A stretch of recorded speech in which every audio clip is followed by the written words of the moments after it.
Hello students and welcome to the PSBI। Students, मेरा नाम नीरज कुमार है और मैं आप सभी को साइंस पढ़ाता हूँ। स्टूडेंट्स, अभी हम लोग क्लास 5 का जो है चैप्टर 2 पढ़ रहे हैं, ठीक है। जिस चैप्टर का हमारा नाम क्या है, जिस चैप्टर का हमारा नाम है the life system of animal. इसमें हम लोगों ने 2 क्लास ऑलरेडी हमारा क्या है हो चुका है इस क्लास का, इस चैप्टर का। तो आज हम लोग जहाँ तक पिछले क्लास में हम लोग कर लिए होंगे उससे आगे आज हम लोग क्या है इसे करने वाले हैं। तो पिछले क्लास में हम लोगों ने जाना था कि जो हमारी क्या होती है, जो मछलियाँ होती है, ठीक है। ठीक है स्टूडेंट्स, तो हम लोग अभी जो है यहाँ पे हम लोग क्या है इस एक्वेटिक एनिमल जो मछली है वहाँ उसके बारे में, उसका जो रेस्पिरेशन होता है वो कैसे कैसे होता है उसके बारे में हम लोगों ने जाना है, ठीक है। तो आज की इस वीडियो में हम लोग देखेंगे फीडिंग हैबिटेट्स। तो ये भी हम लोग पिछले वीडियो में कर चुके हैं। हार्बीवोरस, कार्निवोरस क्या होता है, बर्ड्स जो है फीडिंग कैसे करता है, फिर से हमारा बटरफ्लाई जो होता है ये कैसे करता है, फिर मूवमेंट भी स्टूडेंट्स हम लोग देख लिए थे, ठीक है। तो आज हम लोग का यहाँ से नया टॉपिक हम लोग देखने वाले हैं और नया टॉपिक का हमारा नाम क्या होने वाला है। तो इस नया टॉपिक का जो हमारा नाम होने वाला है, ये बर्ड का माइग्रेशन भी हमारा हो चुका है। तो स्टूडेंट्स, हमारा जो है यहाँ से हम लोग को बचा हुआ था, देखिए हम लोग को यहाँ से मूवमेंट के बारे में जो है हम लोग को यहाँ से देखना है कि जो मूवमेंट कैसे होता है, ठीक है। मूवमेंट इन एनिमल्स, ठीक है स्टूडेंट्स। तो आइए हम लोग समझते हैं कि एनिमल्स में जो है, जानवरों में जो मूवमेंट है वो किस प्रकार से और कैसे होता है, ठीक है students. movement in animal, different type of animal have developed different type of limbs for moving here and there। बताया जा रहा है जितने भी अलग अलग प्रकार के अलग अलग प्रजाति के जितने भी जानवर होते हैं उनके अंदर जो होते हैं लिम्स का डेवलपमेंट होता है, ठीक है।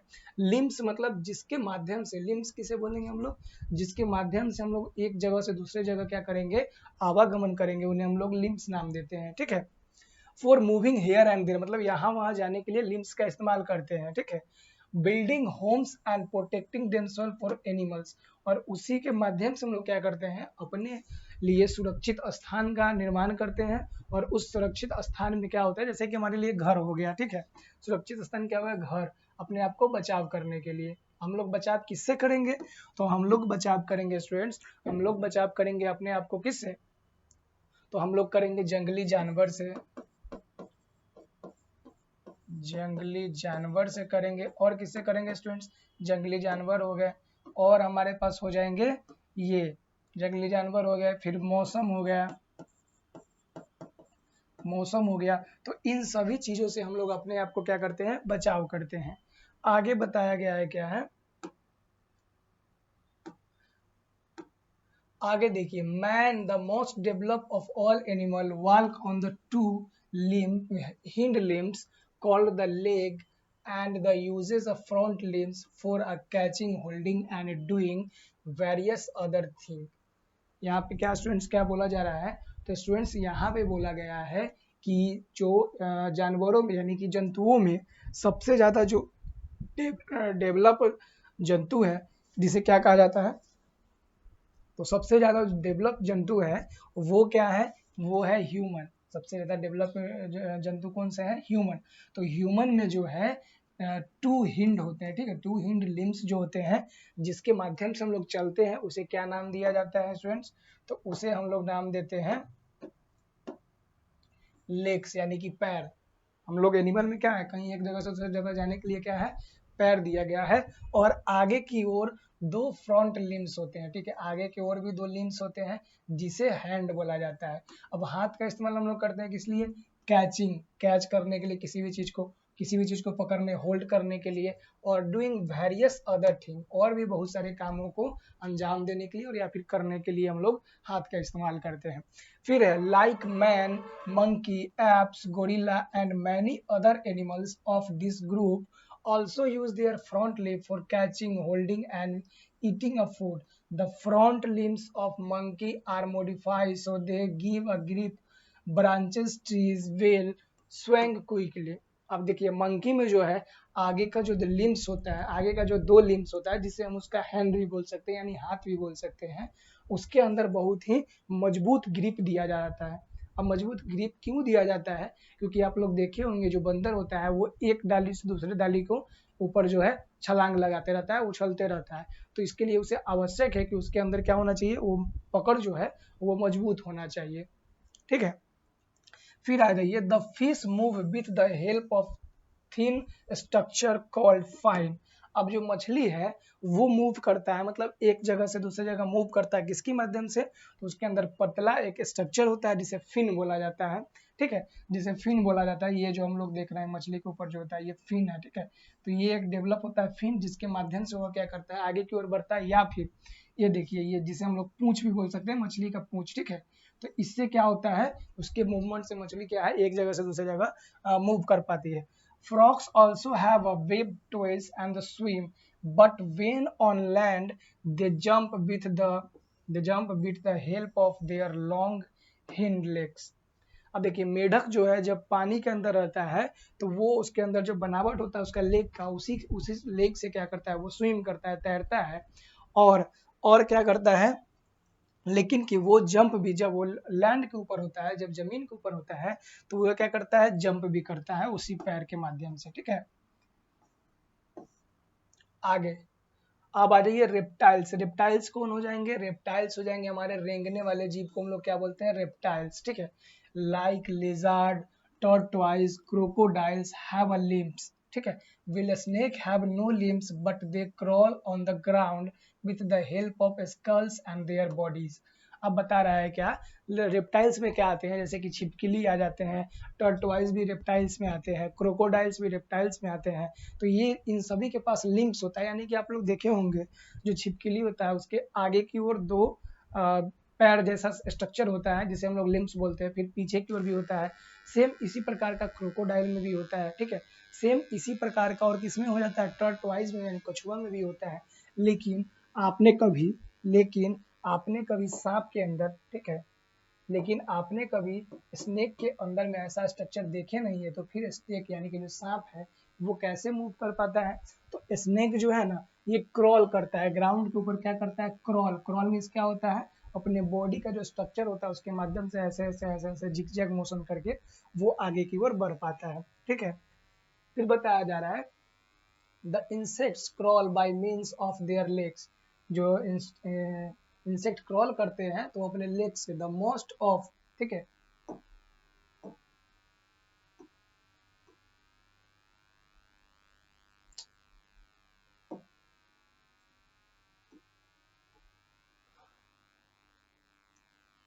Links, most of the insects have 3 pair of leg.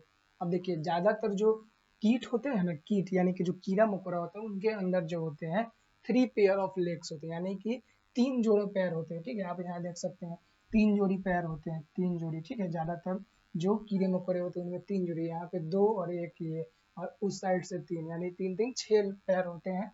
The insects living in a water use the leg and oars while swimming. Most of the insects have a wings which are very different from the wings of a birds. अब देखिए, ज्यादातर जो कीट होते हैं, कीट पतंग होते हैं, उनके अंदर में क्या होते हैं, इस प्रकार के विंग्स होते हैं। ठीक है, विंग्स का मतलब होता क्या है, तो विंग्स का मतलब पंख होता है। लेकिन कि जो कीड़े मकोड़े का जो विंग्स होता है ना, इसका जो स्ट्रक्चर होता है या फिर इसका जो बनावट होता है ये भिन्न होता है या फिर अलग होता है। किससे, तो ये अलग होता है बर्ड से। ये अलग होता है बर्ड से। ठीक है, the wings of insects are thin and do not have muscles inside them as in the wings of birds, but the wings are moved by the muscles inside the throats on the insects. अब बताया जा रहा है कि जो जो insects का जो विंग्स यानी कि जो उनका जो पंख, जो उनका पंख जो होता है इंसेक्ट्स का, वो क्या करता है, वो चिड़िया के जैसा नहीं मूव कर पाता है, लेकिन उनके विंग्स के अंदर, ठीक है, चिड़िया के विंग्स के अंदर जो होता है क्या होता है, मसल्स होता है। लेकिन कीट के जो यानी जो कीड़े मकोड़े होते हैं, इनके विंग्स के अंदर क्या होता है, मसल्स भी होता है, लेकिन ये मसल्स किससे जुड़ा होता है, थ्रॉक से जुड़ा होता है। ठीक है, lice, bugs and the termites have no wings at all, they move with. अब बताया कि बग्स एंड द टर्माइट्स जो होते हैं इनके अंदर क्या होते हैं, विंग्स नहीं होते हैं। तो ये किसके माध्यम से मूव करते हैं, तो ये स्टूडेंट्स मूव कर पाते हैं हमारे इनके लेग के माध्यम से। ठीक है, ये लेग जो होता है यानी कि पैर के माध्यम से। जैसे देखिए कुछ जीव, ये जो हो गया इनके अंदर देखिए ये लेग्स के माध्यम से मूव करेंगे, ठीक है।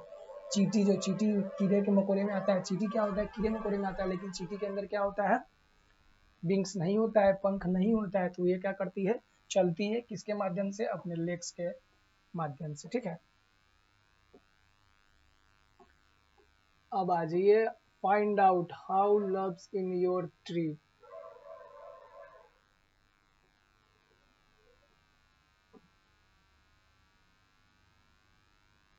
अब यहाँ से देखिए क्या बताया जा रहा है, the bird can walk on the land and fly in the air. अब देखे होंगे चिड़िया जो होते हैं, पक्षी जो होते हैं, जो पक्षी होते हैं क्या करते हैं, जमीन पे जब रहता है तो उनके पास पैर भी होता है, एक जोड़ी पैर भी होता है, दो पैर होता है ना, तो जिसके माध्यम से वो क्या करता है, लैंड के ऊपर, जमीन के ऊपर चलता भी है, लेकिन जब वो हवा में होता है तो वो अपने पंख के माध्यम से क्या करता है, उड़ता भी है, फ्लाई भी करता है। Some birds can even swim in water. A bird fly with the help of its wings. The wings have feathers which also help the bird in the flight. अब बताया गया है, क्या बताया जा रहा है कि कुछ बर्ड्स जो होते हैं ये तो जमीन पे भी चलते हैं, हवा में भी उड़ती है, और कुछ चिड़िया जो होती है पानी में भी तैरती भी है, ठीक है। A bird fly with the help of its wings. कुछ जो चिड़िया क्या करती है, अपने विंग्स, पंख के माध्यम से फ्लाई करती है, किसके माध्यम से, अपने पंखों की माध्यम से वो क्या करती है, फ्लाई करती है, उड़ती है, और उसके उड़ने में उनके विंग्स के अंदर जो होते हैं फेदर पाए जाते हैं, फेदर यानी कि पंख पाए जाते हैं, पंख के अंदर छोटा छोटा जो निकलता है ना, फेदर होता है वो, which also help the bird it's flight, और यही जो बर्ड को उड़ने में मदद करता है। The bird had a strong breast muscle which help to move the wings up and down. अब देखिए चिड़िया के पास जो होता है ना, उसका जो चेस्ट जो होता है, उस चेस्ट के ऊपर स्ट्रॉन्ग मसल होता है, और वो मसल का कार्य क्या होता है, काम क्या होता है उस मसल का, तो स्टूडेंट्स उस मसल का जो काम होता है वो जो बर्ड्स के ऊपर जो पंख होते हैं तो उन्हें up down up down up down करने में उनकी मदद करते हैं। आगे, the tail of the bird is a hollow each of a feather and help the bird to change its direction during the flight। अब जो बर्ड्स के पीछे में आप देखे होंगे तो बर्ड्स के पीछे में इस प्रकार का पूंछ होता है, पूंछ होता है ना, तो ये पूंछ किस कार्य में मदद करती है बर्ड्स को, तो ये पूंछ जो मदद करती है बर्ड्स को, तो ये मदद करती है किस लिए, तो ये स्टूडेंट्स मदद करती है बर्ड्स को हमारे अपने फ्लाइट यानी उड़ते समय अपने जो फ्लाइट उड़ने का जो दिशा होता है, जो डायरेक्शन होता है, उसे चेंज करने में मदद करता है। The bones of a bird help it to flat in the air easily. When a bird wants to fly, it flaps its wings and gradually goes into the air। ठीक है, अब देखिए जब बर्ड्स क्या करती है, तो बर्ड्स का जो बोन होता है, तो इनका बोन क्या करता है, तो बोन इसे उड़ने में इजिली मदद करता है। Birds want to fly, it flaps wings and gradually goes into the air. और इनका जो हड्डी किसका नहीं मदद करता है, जब चिड़िया को लगता है कि हमें अब उड़ना चाहिए तो वो क्या करता है, अर्थ को झटका दे करके ऊपर की ओर उड़ता है और उड़ना शुरुआत कर देता है। तो ये हमारा रहा बर्ड्स का मूवमेंट का स्ट्रक्चर। फिर हमारा माइग्रेशन ऑफ बर्ड। अब बर्ड जो होता है ना, माइग्रेट क्यों करती है, माइग्रेट का मतलब होता है एक जगह से दूसरे जगह जाना। To avoid the unfavourable climate changes, some birds migrate from one place to another, come back their original home when the weather condition there become favorable again। अब कुछ चिड़िया जो होते हैं वो मौसम यानी कि जिस वातावरण में रहती है, तो वातावरण एक जगह जो होता है सेम हमेशा एक साल यानी कि साल भर वो जो क्लाइमेट होता है वो सेम नहीं होता है। तो जो क्लाइमेट चेंज होने लगता है तो उस बदलते हुए मौसम के कारण चिड़िया वहां से दूसरी जगह प्लान कर जाती है जहां उसके जैसा मौसम हो, और जब दोबारा वापस कब आएगी, जब इस जगह पे फिर से उसके रहने योग्य वातावरण, उसके रहने के लायक मौसम हो जाएगा तो फिर वहां से क्या करेगी, आ जाएगी अपने ओरिजिनल होम के पास। This sort of movement animal from one place to another back it called migration. यानी कि ये जो प्रक्रिया होता है चिड़िया का एक जगह से या फिर किसी भी एनिमल में, जब उसका टेम्परेचर जिस वातावरण में रहता है और वो रहने के लायक नहीं होता है, जब वो मौसम बदलता है तो वहां से दूसरी जगह चला जाता है जहां उसके अनुकूल मौसम हो, और जब यहाँ पे मौसम फिर से दोबारा उसके रहने योग्य हो जाता है तो वापस वो अपने जगह पे आ जाती है। तो इस प्रक्रिया को क्या कहा जाता है, इस प्रक्रिया को माइग्रेशन बोला जाता है। ठीक है, These migratory birds have a strong wings because they have traveled over a long distance from one country to another. There are a certain birds which travel over 1,60,000 kilometre from their home to the other place. अब देखिए इस प्रकार की जो चिड़िया होती है जो माइग्रेशन करती है, जो चिड़िया माइग्रेशन करती है, तो इस प्रकार की चिड़िया में जो होता है स्ट्रॉन्ग बोन्स होता है और स्ट्रॉन्ग मसल्स होता है, इसका विंग्स भी मजबूत होता है। क्यों मजबूत होता है? क्योंकि इसे एक कंट्री से दूसरे कंट्री की जो होता है यात्रा करना पड़ता है, ठीक है, उसे एक कंट्री से दूसरे देश में जाना पड़ता है। और इस प्रकार की चिड़िया जो लगभग जो है ना 1,60,000 किलोमीटर के लगभग जो है अपने होम से दूसरे जगह पर जाने के लिए दूरी तय कर सकती है। चिड़िया 1,60,000 किलोमीटर तक की दूरी तय कर सकती है। On a such interesting bird is a Arctic tern. It's migrate from the Arctic region to the Antarctic region. अब देखिए एक बर्ड जो होता है जिसका नाम क्या है, उस आर्टिक टर्न नाम होता है, उस बर्ड का क्या नाम है? Arctic turn. ठीक है, क्या नाम है? Arctic turn. Arctic turn. तो ये बर्ड क्या करती है स्टूडेंट्स? आर्टिक टर्न बर्ड जो है ये क्या करती है, अपने जब इसका मौसम चेंज होता है तो ये जो है आर्टिक रीजन से, आर्टिक रीजन से, ठीक है, आर्टिक रीजन से अंटार्कटिक रीजन मतलब कि डायरेक्ट एक पोल से दूसरे पोल पे ये क्या हो जाता है? माइग्रेट कर जाती है। तो स्टूडेंट्स आज का वीडियो, आज का जो लेक्चर आपको समझ में आया होगा। तो आज के लिए इतना ही। आगे अब हमारा चैप्टर लगभग हमारा समाप्त हो चुका है। अब ये हमारे रिमेम्बर करने का जो है क्या क्या चीजें इन चैप्टर में पढ़ा उसके बारे में हम लोग क्या है अपने अगले वीडियो में देखेंगे। ठीक है स्टूडेंट्स, तो इस वीडियो में इतना ही। हम लोग मिलते हैं अगले वीडियो में जहाँ हम लोग नए सिरे से फिर से अपना पढ़ाई को नए पॉइंट से, नए बिंदु से शुरुआत करेंगे।